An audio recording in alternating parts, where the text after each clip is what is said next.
friends, it's Teresa and welcome back to my channel. In today's video, we are going to be talking about one of my follow-up videos, or a book from... We are going to be talking about a book that I had on my 5-star predictions list for this year. And if you guys don't know, I'm doing reviews on all of the books that I'm able to read this year. And the book that I happened to read was one that I've had on my list for a very, very long time. And I've been putting off for a very, very long time. And that is Rebecca by Daphne du Maurier. It's also part of my gothic novels I would like to read. So if you want to see the books listed on that one, I will also link that down below for you guys to read. To watch and peruse and see what I have potentially on the list. I'll leave both of them on either of the end of cards or in the description below. But I do have a couple of things to say. I don't think it's going to be a super long video because I did not have a ton of critiques about this book at all. I'm not saying it was perfect, but I personally didn't find fault in this book. So let's just kind of hop into the video and we'll go from there. So starting off the synopsis, Rebecca is following an unnamed narrator who kind of falls, she's about, I want to say like 21 at the start of the book. She ends up falling in love with this mysterious widower named Maxim de Winter, who has been a widowed man for about 10 months now, and they end up falling in love and getting married in a very quick kind of rushed moment. Once married, and after their honeymoon, they end up traveling back to Maxim's home of Vanderley in England, I believe. Yeah, England. And there she finds out that the presence of his first wife, Rebecca, the title character of the book, has not quite entirely left the premise yet. So now she is stuck trying to figure out what this means, what Rebecca is, who Rebecca was, and how does she compare to Rebecca. This is a gothic adult novel with tons of very, it was written back in the 1938, so you can imagine some of the language that took place here. So we'll just segue into our trigger warnings. There is ableism, there is murder, there's toxic cancer, there's violence, and there is, it's probably like mental emotional abuse. Let me double check my trigger warnings that I wrote down though. There is also adultery, and in case you are someone with social anxiety and that gets triggered with toxic social anxiety, the main character, the narrator, does in fact struggle with social anxiety. So keep that in mind if you're just like not in the place to read about novels regarding that specific topic. But if you are, then no worries. So my first thoughts on this book were just kind of like, I had a lot of friends read this book. I think a good chunk of the group chat has read this book by now, and they have all, like, I don't want to say like unequivocally loved it, but they have loved the book to a point where I was getting a little FOMO.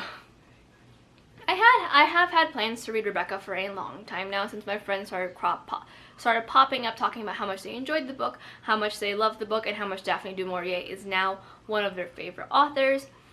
So it was a matter of time before I kind of threw my own, like, is it hat in the pot?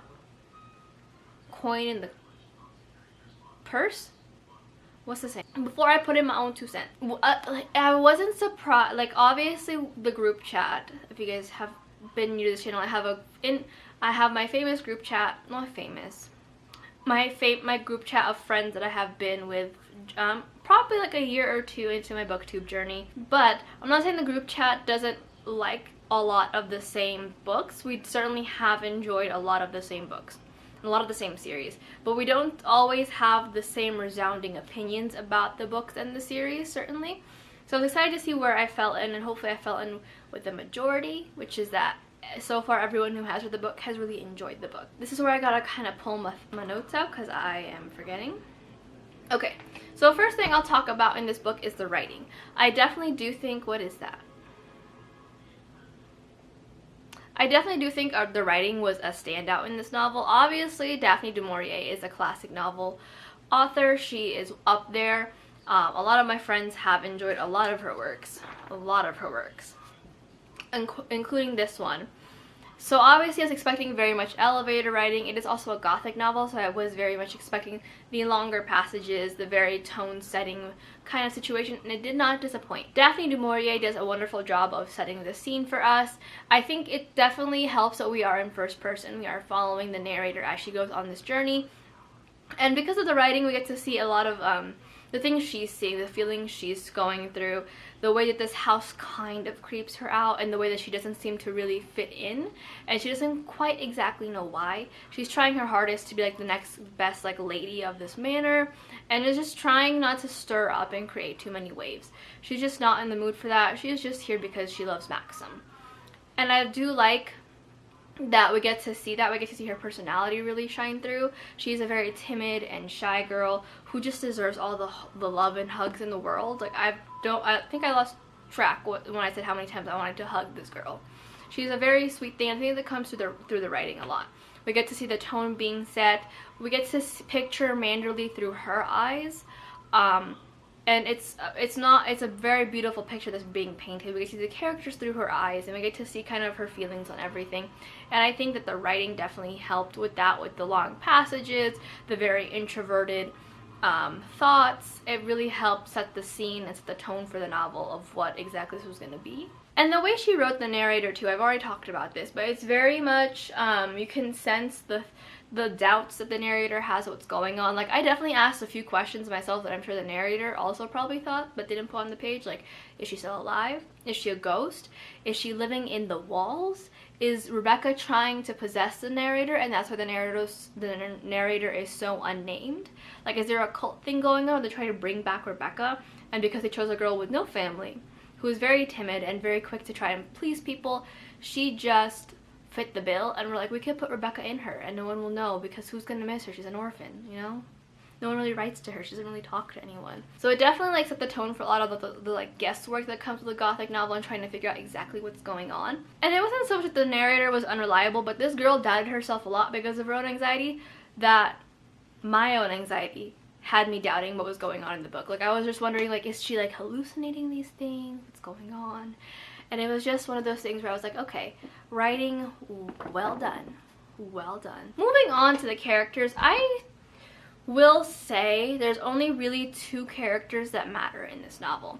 And that is the narrator and then Rebecca, who is obviously our title character, and we can't really ignore Rebecca. Now, like I said, the narrator is a very young character. She's about 21, 22 at the start of the book.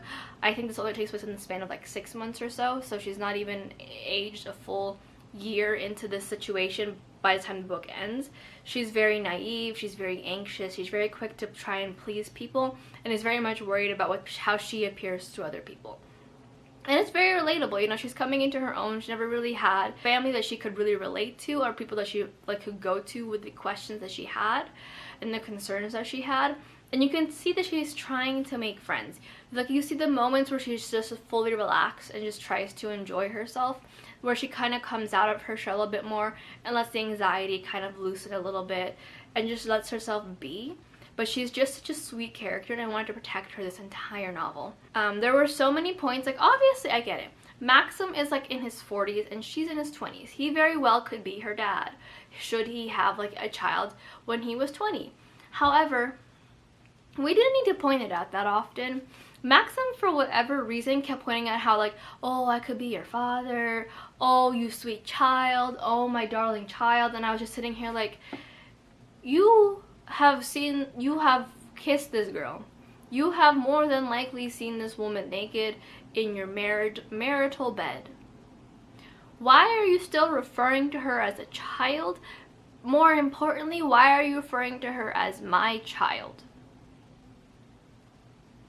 Slow the rolls there, because I didn't like them. Did not like that one bit. It was just weird. It was just uncomfy. But yeah, I think it definitely translates too, because the two they did not have a ton of chemistry, and that is either whether in part because Maxim was holding himself back because of Rebecca, or in part the fact that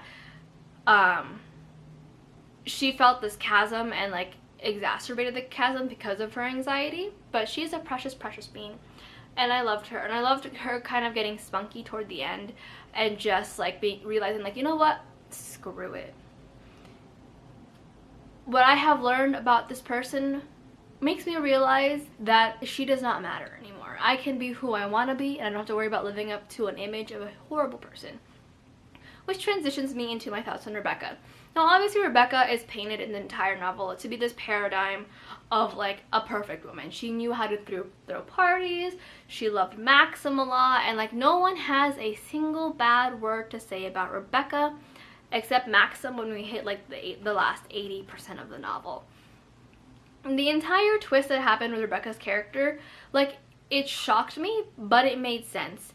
in the sense that, like, this woman had so much power over people that, like, had Mrs. Danvers being a complete and total brat, putting it kindly to the narrator for no reason other than the fact that she's just there and she's not Rebecca. We get to see why Maxim holds the narrator at such an arm's length because of his guilt regarding Rebecca, and the twist with Rebecca's character, with her not being this perfect person, being this quite manipulative and, like, demeaning human being, just made so much sense, because everyone was like, oh my god, she's perfect, not a single flaw in this woman. But she was only perfect because she exacted her ability to manipulate people to view her as this perfect person, so that way Maxim could never divorce her, Maxim could never do anything.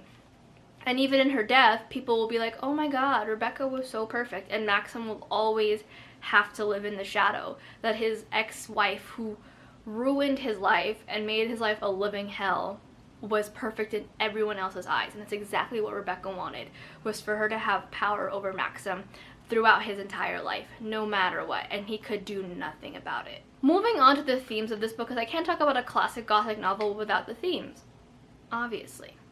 Now, this book, I had to Google this really quickly just to make sure that my brain was in the right headspace to really analyze the themes of a novel, because Lord knows, for some reason, I could talk about everything else when I wrote my essays, but themes was also always a very hard concept for me to get. But there were two themes in particular that stuck out to me throughout the novel, that when someone pointed out, just kind of clicked in my little brain and was like, oh yeah, that makes sense.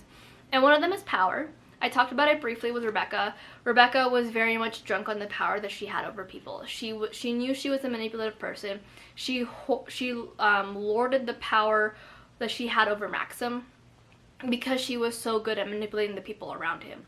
No one really knew what that is, and no one really knew, like, Rebecca at her core, and because of that, Maxim was completely powerless throughout the entire novel, throughout the memory of everyone bringing up Rebecca. Like, Rebecca was so great, the parties were so good, Rebecca was such a good hostess, she was such a good lady. Meanwhile, Maxim's just sitting there quite literally powerless, so to do absolutely nothing but have everyone revel in the memory of the woman who made his life a living hell.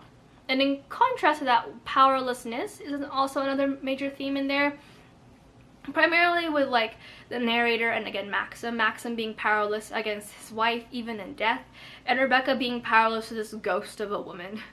She is constantly thinking she's being compared to Rebecca. She is constantly thinking that she should just not do anything to shake the boat because she does not want to anger the people who have loved Rebecca in the way that Rebecca ran things. Even in death, Rebecca is this powerful, like, figure that just follows them everywhere. And even the narrator, who was not around when Rebecca was alive and kicking, struggles with the fact that Rebecca is still just this powerful presence that is, like, embedded into the walls of this house. The concept of Manderley is tied to Rebecca. And the other one that really stuck with me was memory. We see that a little bit in the narrator in the beginning. Obviously, there are other points that I kind of probably missed, but there was a point where he was talking to her boss and being like, oh yeah, we're gonna get married. She says specifically, he told her how much he loved me, and then she backtracks and goes, maybe he never did that. Now that I'm thinking about it, he didn't actually say that. And that line kind of followed me throughout the novel, because I feel like the entire time people were recounting Rebecca, talking about how great Rebecca was, all I could think of was that the memory of Rebecca is stronger than who Rebecca was as a person.